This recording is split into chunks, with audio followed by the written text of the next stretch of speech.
ओम सदाशिवसमारम्भां शंकराचार्यमध्यमाम् अस्मदाचार्यपर्यन्तां वन्दे गुरुपरम्पराम्। ओम। तो 15वें अध्याय के पहले 6 श्लोकों में हमने वेदांत की शिक्षा का पहला भाग देखा। कृष्ण भगवान ने संसार की प्रकृति बताई, उसकी परिभाषा बताई, उसकी तुलना अश्वत्थ वृक्ष से करते हुए एग्जाम्पल दिया, सुंदर एग्जाम्पल, पीपल का बड़ा वृक्ष। और उसके बाद उन्होंने 4 साधना बताई। ये साधना करके एक व्यक्ति संसार से छूट सकता है। ये संसार रूपी जो बीमारी है, ये जो गठरी है, ये जो बोझ है, इसको नीचे रख सकता है। और वो साधना क्या क्या बताया भगवान ने? वैराग्यम बताया, शरणागति बताई, सद्गुण बताया और वेदांत विचार करना बताया। इन 4 साधनाओं का पालन करके एक व्यक्ति संसार से छूट जाएगा और इसी को बोलते मोक्ष प्राप्त कर लेना। मोक्ष प्राप्त करना और कुछ नहीं है, ब्रह्म को प्राप्त करना है। और ये ब्रह्म, ये संसार रूपी वृक्ष का आधार है। इसलिए कृष्ण भगवान इस पूरी चर्चा का अंत करते हैं ब्रह्म का लक्षण बताते हुए। महत्वपूर्ण श्लोक है जिसमें उन्होंने ये बताया, न तद भासयते सूर्य न शशांको न पावकः। ये जो श्लोक है ये उपनिषदों से लिया गया है। उपनिषद में बहुत महत्वपूर्ण मंत्र है। न तत्र सूर्यो भाति न चंद्र तारकम, मुंडको उपनिषद में भी आता है, कठोपनिषद में भी आता है, और वहीं से यह लिया गया है गीता में। तो ये सब देखिए सबूत है कि गीता जो है ना वो उपनिषदों का सार है। इसलिए गीता की व्याख्या उपनिषदों के अनुसार ही करना चाहिए।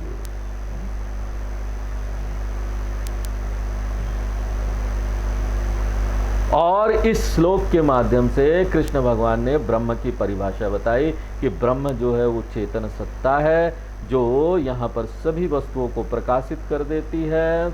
ये वस्तु में अपने आप में प्रकाश नहीं है, ना हम उसको जान सकते हैं, ना देख सकते हैं, ना कुछ कर सकते हैं। ये तो ब्रह्म है जिसकी वजह से यहाँ सबको एक आधार मिल गया है। और उसके बाद कृष्ण भगवान एक नोट ऐड करते हैं कि ये जो चेतनता है ना, यही मेरा उच्च स्वरूप है। मैं वो भगवान, मैं जो भगवान हूं ना, उसकी 2 प्रकृति है। 7वें अध्याय में हमने देखा कि ये जो 2 प्रकृति है वो अपरा प्रकृति और परा प्रकृति। एक सत्य स्वरूप है भगवान का जो मूल स्वरूप है, और एक है ना निकृष्ट स्वरूप जो सिर्फ यहाँ दिखता है और प्रतीत होता है। और जो सत्य स्वरूप है, निर्गुण स्वरूप है, वही चेतनता है। इसलिए यहाँ पर कृष्ण भगवान इनडायरेक्टली बोलते हैं कि हे अर्जुन, तुम मुझे शरीर के रूप में मत देखो,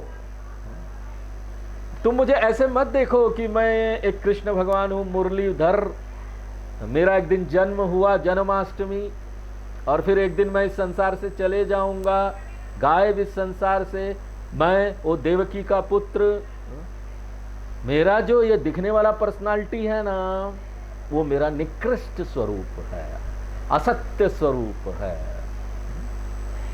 मेरा मूल और सत्य स्वरूप तो निर्गुण चैतन्य है, जिसका कभी जन्म नहीं होता, कभी मृत्यु नहीं होता, वो कभी यात्रा नहीं करता।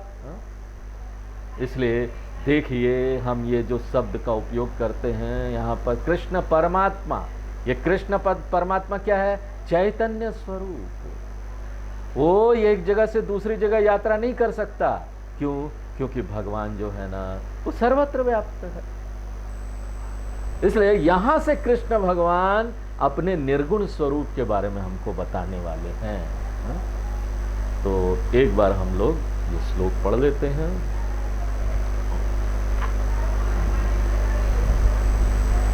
श्लोक नंबर 7। ममैवांसो जीवलोके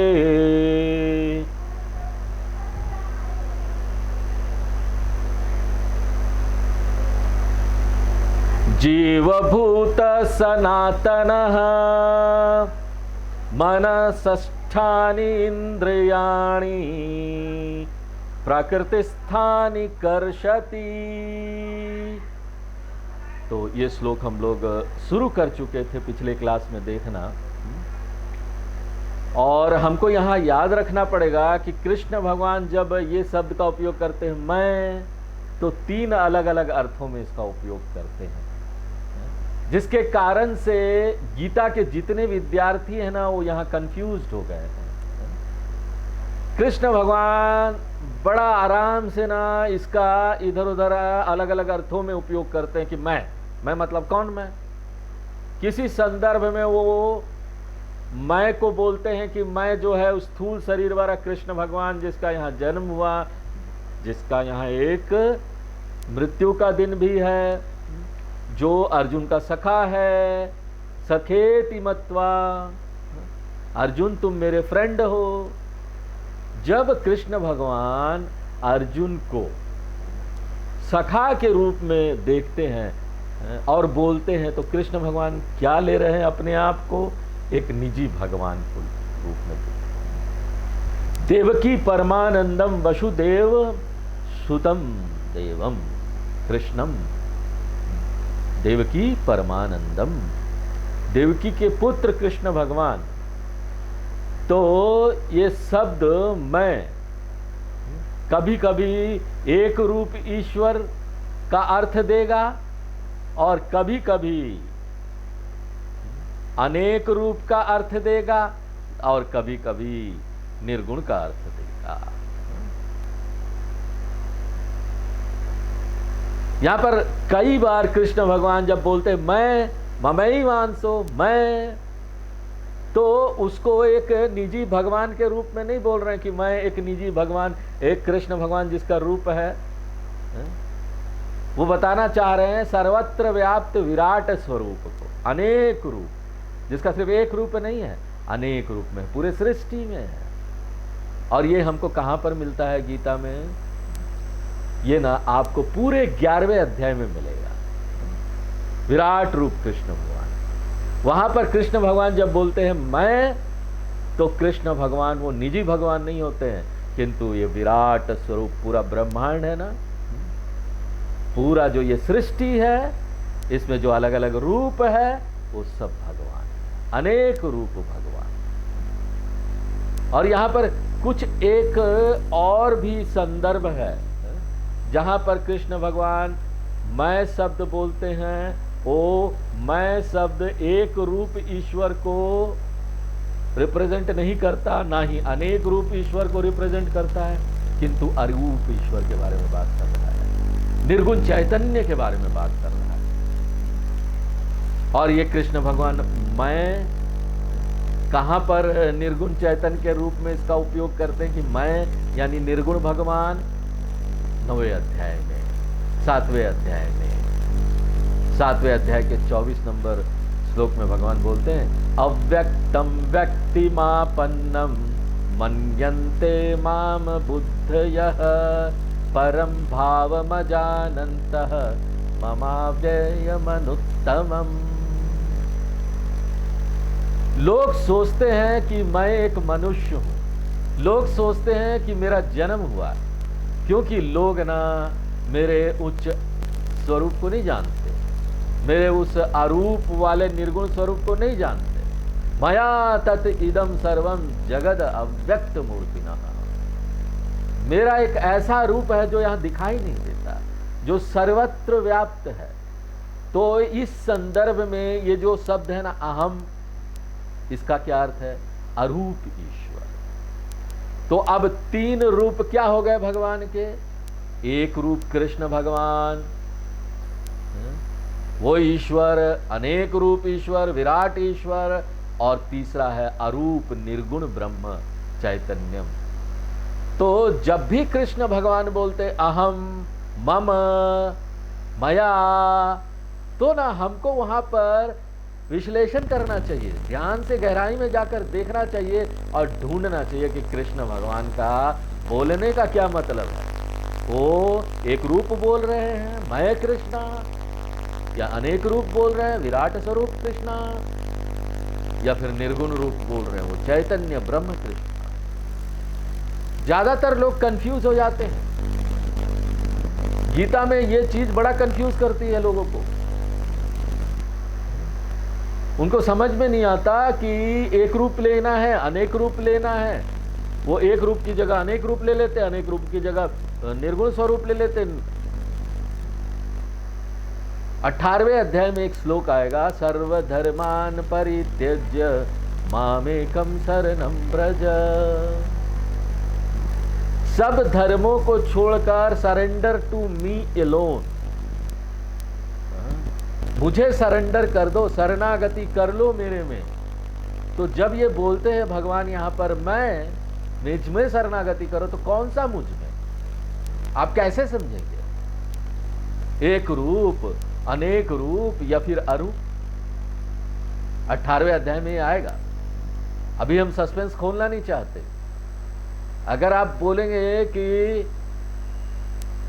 देखिए यहां पर कृष्णा कॉन्शियसनेस वाले लोग हैं, international society for Krishna consciousness, वो इतने कट्टर लोग हैं, इतने कट्टर कृष्ण भक्त हैं कि उनको अगर पूछो ना कि मामेकम शरणं व्रज वो क्या है, तो उसका इंटरप्रिटेशन कैसे करेंगे कि ना इसका अर्थ है कृष्ण भगवान। बस हमको कृष्ण भगवान का ही पूजा करना, हमको राम जी का पूजा नहीं करना चाहिए, हमको गणेश भगवान का पूजा नहीं करना चाहिए, हमको शिव जी का पूजा नहीं करना चाहिए।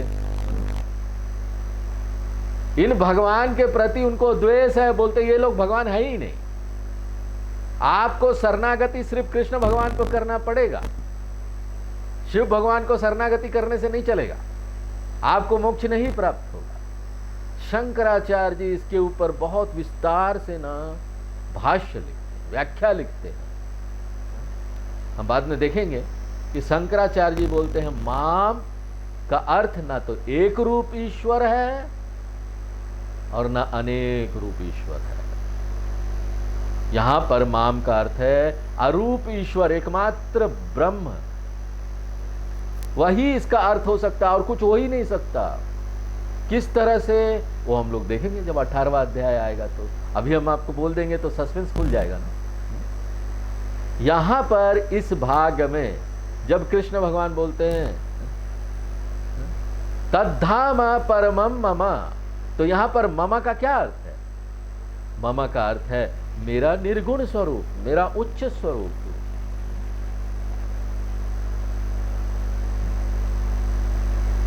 तो इतना उन्होंने पहले 6 श्लोक में बताया। तो 7वें श्लोक से कृष्ण भगवान एक अलग विषय में प्रवेश कर रहे हैं। और अलग विषय क्या है? मैं, ये जो निर्गुण ब्रह्म एकमात्र, यही माया की सहायता से मैं ही ना जीव और जगत के रूप में यहां प्रकट हो जाता हूं। ये जो अनुभव करता है, चैतन्य अनुभव करता इस दुनिया में, और ये जो अनुभव की वस्तु है, दोनों ही मेरी अभिव्यक्ति है, दोनों ही मैं हूं। ये व्यक्ति और ये दुनिया, ये जीव और ये जगत, ये मैं ही हूं। जिस तरह से स्वप्न में हम अपने आप को 2 में विभाजित कर लेते हैं ना, मैं यहां पर स्वप्न की दुनिया स्वयं बन जाता हूं और स्वप्न का देखने वाला भी मैं, देखने वाला भी मैं, दुनिया भी मैं, और इसमें व्यवहार करता हूं वो भी मैं। तो जिस तरह से स्वप्न में मैं अपने आप को विभाजित कर लेता हूं, उसी प्रकार से भगवान ही यहां पर कई चीजों में विभाजित होकर अभिव्यक्त हो गए हैं। भोक्ता भोग्यम अहमेव जीव रूपे न भविष्यामि, अहमेव जगत रूपे न अभिभावामि। इसलिए एकमात्र मैं ही यहां पर सब कुछ बन गया हूं। इसको बोलते हैं सर्व ईश्वर भाव। सर्व ब्रह्म भाव, ये एक विषय है।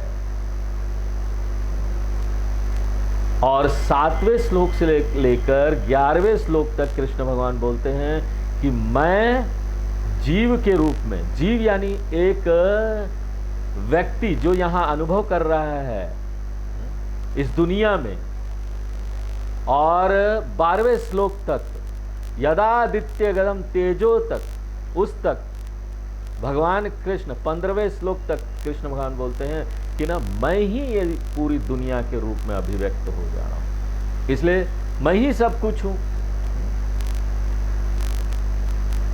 तो ये अब विषय आने वाला है, एक टॉपिक यहां पर आने वाला है। तो 7वें श्लोक में परिचय दिया कि भगवान ये जो चैतन्य है ये जीव के रूप में, और किस तरह से हम इसको समझते हैं, हर एक जीव व्यक्ति उसका 2 शरीर है, स्थूल शरीर और सूक्ष्म शरीर। अब बोलेंगे स्वामी जी अभी आप 3 शरीर बोल रहे थे तत्वबोध में, इधर 2 क्यों बोल रहे हैं? अभी ना ये जो कारण शरीर है यहां पर इसका जरूरत नहीं है, इस संदर्भ में तो अभी उसको नहीं लेते, उसको इग्नोर कर देते। हर एक व्यक्ति 2 शरीर का बना है, स्थूल शरीर, सूक्ष्म शरीर। हम इसको मन ले सकते कि ये मन है तो, और शास्त्रों के अनुसार ये जो स्थूल शरीर है वो भी जड़ है, क्योंकि वो भौतिक चीजों का बना है, और मन जो है ना वो भी जड़ है, क्योंकि वो भी भौतिक चीजों का बना है। हमने तत्व बोध में देखा कि मन भी जो है वो पंच सूक्ष्म भूत का बना है। सूक्ष्म शरीरम किम अपंचीकृत पंच महाभूतै कृतम सत्कर्म जन्यम सुख दुख आदि भोग साधनम पंच ज्ञानेन्द्रियाणि पंच कर्मेन्द्रियाणि पंच प्राणादयः मनश्चैकम बुद्धिश्चैक एवं सप्त 10 कलाभि सह यत्तिष्ठति तत्सूक्ष्म शरीरम। कहाँ देखा हमने? अभी हम लोग पढ़ रहे हैं, थोड़े दिन हुए हैं, तत्वबोध में देखा। अब हम इसके डिटेल में नहीं जाएंगे। यहाँ आइडिया देने का क्या है? वो ये कि मन जो है ना वो भी सूक्ष्म पदार्थ का बना है, ऊर्जा पदार्थ। इसलिए शरीर जो है ना वो भी जड़ है, मन भी जड़ है। मन की आंतरिक प्रवृत्ति क्या है? जड़ है। शरीर का भी आंतरिक प्रकृति क्या है? जड़ है। लेकिन अभी हमको क्या दिखाई देता है कि ये शरीर और मन जिंदा हो जा रहा है। हम ये अनुभव कर रहे हैं ना कि शरीर और मन एकदम जीवित है। हमारे शास्त्र बोलते हैं ये जो जीवितपन है, ये जो जीवन है शरीर और मन में, ये नेचुरल नहीं है। शरीर और मन का अपना प्राकृतिक भाग नहीं है जो उसके अंदर से आ रहा हो। ये तो कहीं से उधार लिया हुआ है। और कहां से उधार लिया हुआ है? ब्रह्म चैतन्य से। ये जो मूल सर्वत्र व्याप्त चैतन्यता है, जब वो मन पर व्याप्त हो जाती है तो मन जिंदा हो जाता है। अपने आप में मन जिंदा नहीं है, वो तो वस्तु है। मन भी वस्तु है, डेड मैटर, मरा हुआ वस्तु, जड़ वस्तु। लेकिन उसमें वो चेतनता आ जाती है, वो आत्मा, वो सर्वत्र व्याप्त हो जाती है मन में। इसलिए मन एक लाइव मन हो जाता है, जिंदा मन हो जाता है। और वो चेतनता जो सर्वत्र मन में व्याप्त हो जाती है उसको बोलते हैं हम लोग क्या? तत्वबोध में क्या नाम दिया? प्रतिबिंबित चैतन्यम, या फिर आभास चैतन्यम। प्रतिबिंबित चैतन्य। जब मूल चैतन्य जो है वो एक व्यक्ति के मन में व्याप्त हो जाता है तो मन जिंदा हो जाता है। और मन फिर क्या करता है? उसने जीवन उधार लिया। किससे? ब्रह्म से, मूल चैतन्य से। और उस उधार लिए हुए जीवन को मन क्या करता है? मन आगे उधार देता है। किसको? स्थूल शरीर को। मन ने खुद उधार लिया मूल चैतन्य से, अब स्थूल शरीर को देता है। और इसके कारण से क्या होता है? शरीर भी जिंदा हो जाता है। मूल चेतनता से मन को मिला, मन से शरीर को मिला। अब शरीर जिंदा हो गया, किसके कारण से? मन के कारण से। मन जिंदा है किसके कारण से? वो मूल चैतन्य मच के कारण से। मृत्यु के समय क्या होगा? मृत्यु के समय मन शरीर को छोड़ जाएगा। अब आप ये मत बोलिए कि मृत्यु के समय आत्मा छोड़ जाएगा, इसका आत्मा छोड़ के चला गया, नहीं, वो सही नहीं है। बेचारा आत्मा कहीं नहीं जा सकता छोड़ के। क्यों? क्योंकि वो तो हर जगह है, कहां जाएगा? चेतनता कभी छोड़ के कहीं जाता नहीं, मन जाता है। और उसके बाद क्या होता है? मन उपलब्ध नहीं है शरीर को चेतनता देने के लिए। तो ऐसा क्यों नहीं होता है स्वामी जी कि मूल चैतन्यता सीधे सीधे डायरेक्टली शरीर को चेतनता उधार दे दे, लाइफ दे दे? अगर आप ये पूछते हैं तो हम ये बता रहे हैं कि मूल चैतन्यता जो है ना, डायरेक्टली शरीर को नहीं दे सकता। अगर ये मूल चेतनता, ये जो मूल सर्वत्र व्याप्त चेतनता है, वो सीधे सीधे शरीर को चेतनता दे देता तो क्या परिणाम होता? आप कल्पना कर सकते हैं क्या इसका परिणाम होगा? अगर मूल चेतनता शरीर को चेतनता देता है तो शरीर ना सदैव के लिए चेतन ही रहेगा, वो कभी मरेगा नहीं।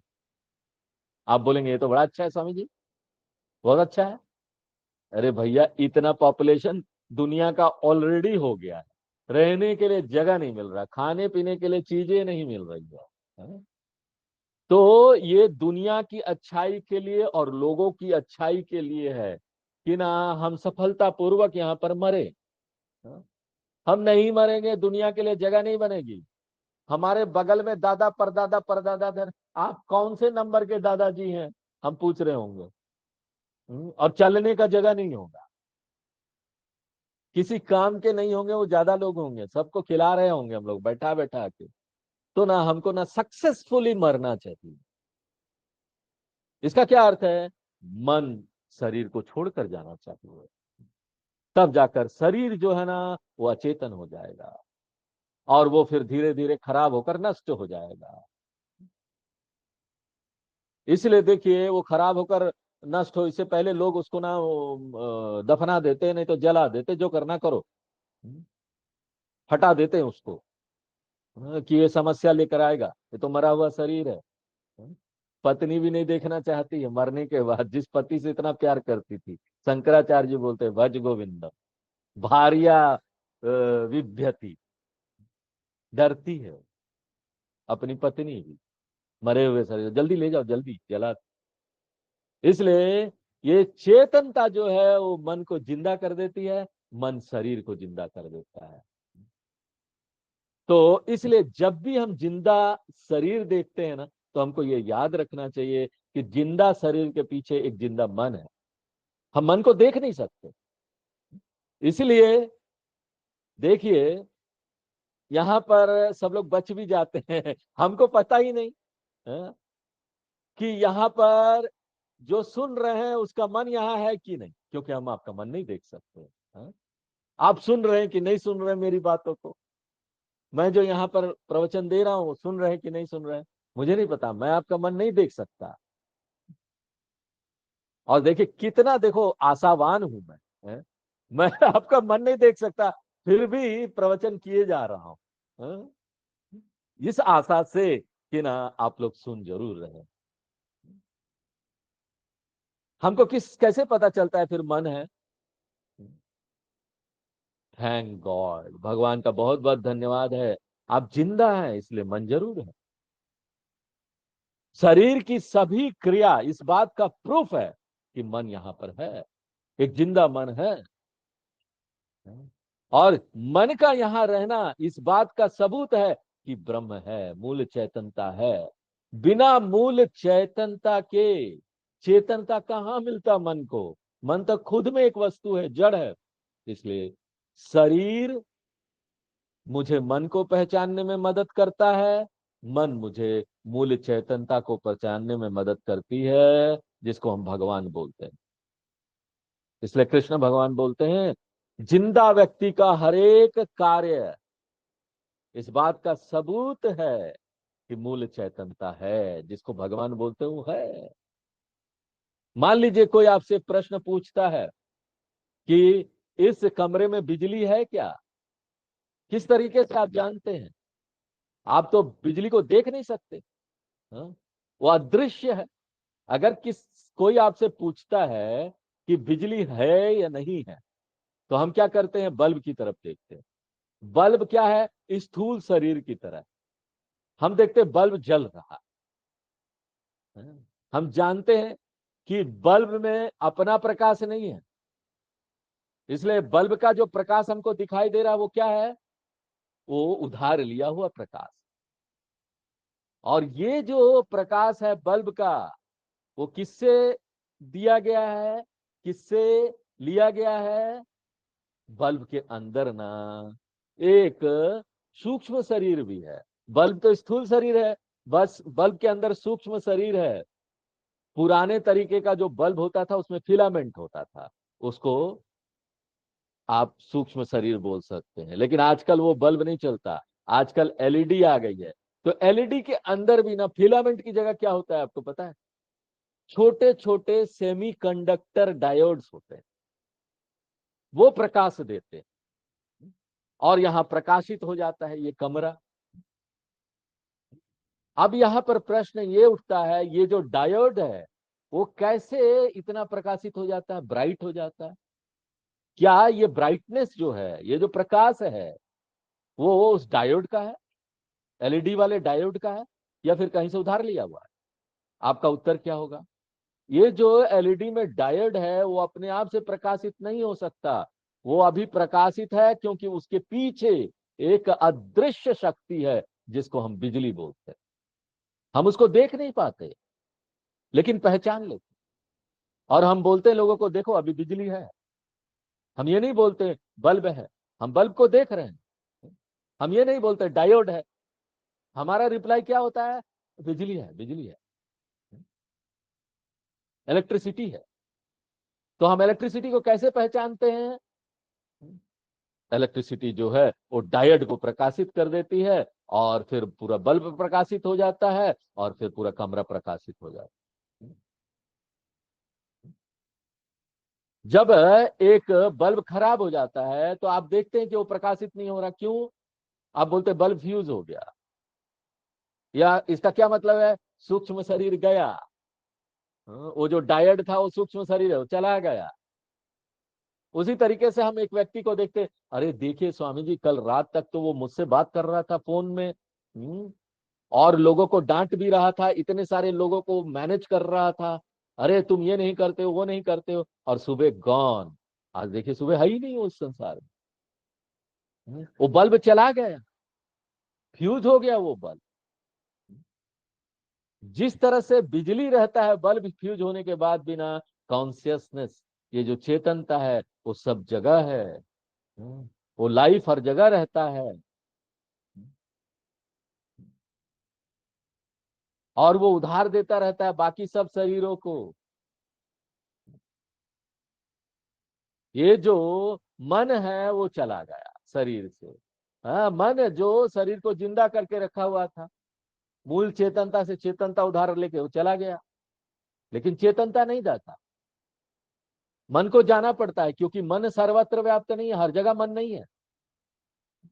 इसलिए कृष्ण भगवान बोलते हैं, जहां भी आप देखिए एक जिंदा व्यक्ति है, कुछ कर रहा है, तो आप याद रखिए कि ना वो उस ब्रह्म को छुआ हुआ है। हाँ?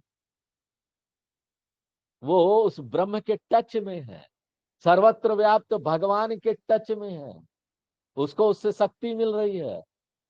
और इसको जानने के लिए कोई हमको ना स्पेशल तप करने की जरूरत नहीं है कि एक पांव पे खड़े हो गए, दो पांव पर खड़े होकर स्वामी जी हम तप करेंगे जाकर हिमालय में, तब जाकर हमको भगवान दिखेंगे, दर्शन होंगे। इसके लिए क्या तप करना? हाँ? सब तो सामने है हमारे। कृष्ण भगवान बोलते हैं एक परिपक्व मन के लिए भगवान तो यही सामने है। हर एक जो यहाँ पर मूवमेंट हो रहा है, हिल डुल रहे हैं, बोल रहे हैं, मैं आपको बोल पा रहा हूं, ये भगवान के कारण ही तो है। हर एक मूवमेंट में हम भगवान को पहचान सकते हैं।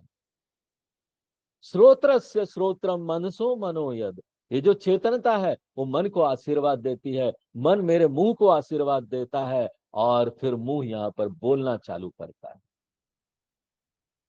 चेतनता मन को आशीर्वाद देती है, मन कान को आशीर्वाद देता है, इसलिए आप सुन पाते हैं। मैं बोल पा रहा हूं, आप सुन पा रहे हैं, इससे बड़ा सबूत क्या है कि भगवान है? पूछिए, बोलिए। तो आपका उत्तर क्या होगा?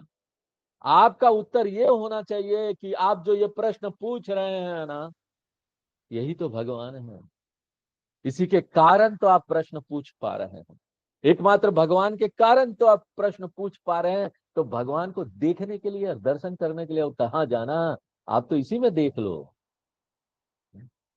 यही सार है, बहुत सुंदर भाग है ये। अब श्लोक की तरफ देखिए। कृष्ण भगवान बोलते हैं ममैव अंशः, मेरा। जब कृष्ण भगवान यहां बोल रहे मेरा अंश है, तो इन तीन में से कौन सा मैं हम लेंगे? तीन मैं बोला था ना मैंने। भगवान तीन मैं का उपयोग करते पूरे गीता में। एक तो एक रूप में, एक अनेक रूप में, एक अरूप में। तो यहां पर जो मैं भगवान बोल रहे हैं ना, वो अरूप निर्गुण ब्रह्म चैतन्य है। अंश यानी रिफ्लेक्शन, प्रतिबिंब चैतन्य, प्रच। तो मेरा ही जो ये प्रतिबिंब है ना, वो जड़ मन में चले जाता है, सभी के जड़ मन में, और उसको प्रकाशित कर देता है। जिस तरह से एकमात्र बिजली हर एक बल के पीछे जिंदापनी लेकर आता है, इसलिए अंग्रेजी में बोलते लाइव वायर। हम देख नहीं पाते लेकिन हम समझ जाते हैं।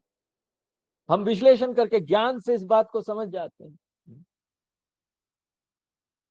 अगर बिजली में भी ये चीज देखना है और टच करके देखना चाहते तो देख लीजिए, झटका लगेगा तो विदेह मुक्ति भी हो सकता है। टच करके देखेंगे। इसलिए यहां पर बोलते हैं ममैव अंश, यानी प्रतिबिंब वो वहां है। जीव लोके, ये जो प्राणियों का, जिंदा प्राणियों का जो लोक है, ये जो दुनिया है, इसका क्या अर्थ हुआ? हर एक शरीर में, हर एक मन में। और क्या नाम दिया है इस प्रतिबिंबित चैतन्य का? कृष्ण भगवान बोलते हैं जीव। ये जो जीव है ना, उसका अर्थ क्या है? प्रतिबिंब चैतन्य, आभास चैतन्य, दोनों का अर्थ एक ही है। तो जीव जो है वो ईश्वर है। कितने सारे हैं? अरे जितने सारे दर्पण होंगे, जितने सारे मन होंगे, उतने सारे जीव हैं। उतने सारे रिफ्लेक्टेड परमात्मा है, उतने सारे प्रतिबिंब है। तो जीव भूता, और कब तक ये जीव यहाँ जिंदा रहता है? तो बोलते सनातन है, वो नित्य है। मृत्यु के समय भी जीव मरता नहीं, जीव शरीर को छोड़ जाता है। मृत्यु किसका होता है? स्थूल शरीर का, एकमात्र स्थूल शरीर का। क्यों? क्योंकि ना उसको अब प्रतिबिंबित चैतन्य का आशीर्वाद नहीं मिला हुआ है। और जो मन है प्रतिबिंबित चैतन्य सहित, उसको जीव बोलते हैं। ये जीव नहीं मरता, ये जीव यात्रा करता है। इसलिए ये जीव क्या है? नित्य चलता रहता है। और ये जीव शुरू कब हुआ था? अनादिकाल प्रवृत्त। इसलिए हम लोग यहाँ पर कर्मकांड वगैरह करते हैं, संकल्प करते हैं, तो उसमें बोलते हैं अनादि अविद्या वासनाय। तो जीव जो है वो अनादि है, और जीव आगे यात्रा भी करते रहेगा। अंतहीन यात्रा चलता है। जब तक कि मुक्ति नहीं प्राप्त कर लेते, तब तक ये यात्रा चलता रहेगा। इसलिए जीव को इस श्लोक में सनातन बोला जा रहा है। मृत्यु के बाद भी जीव नहीं मरता। यहां तक कि प्रलय आता है ना, पूरी सृष्टि का प्रलय हो जाता है, लय हो जाता है, तो जीव नहीं मरता, मन नहीं मरता। मन अव्यक्त अवस्था में चले जाता है, जिस तरह से निद्रावस्था में होता है। निद्रा में क्या होता है? हमारे मन के साथ क्या होता है? वो मरता नहीं, मन लय कर जाता है, काम नहीं कर रहा है। हाँ?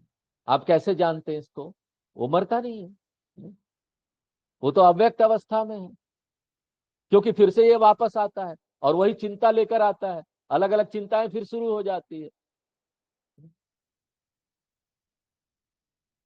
वही मन होता है, वो अलग मन नहीं है, क्योंकि वही सब समस्या फिर से आ जाती है। ये बताता है कि वो सुसुप्ति अवस्था में चला गया था मन। क्यों? पुरानी चीजें सब हमको याद है, वो सब आ गई। तो मन रहता है, जिंदा रहता है प्रलय के समय में। जैसे निद्रावस्था में होता है, वैसे ही ये संसार भी निद्रावस्था में चले जाती है, प्रलय में।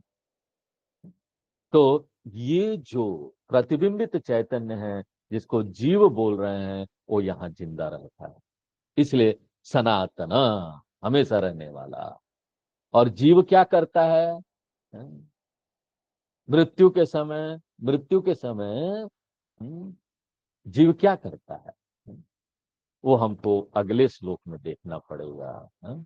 अगले श्लोक में आएगा ये चीज। तो ये अगला जो श्लोक है, हाँ, वो हम लोग अगले क्लास में देखेंगे। आज यहीं पर। ओम पूर्णमदः पूर्णमिदं पूर्णात् पूर्णमुदच्यते पूर्णस्य पूर्णमादाय पूर्णमेवावशिष्यते। ओम शांति शांति शांति।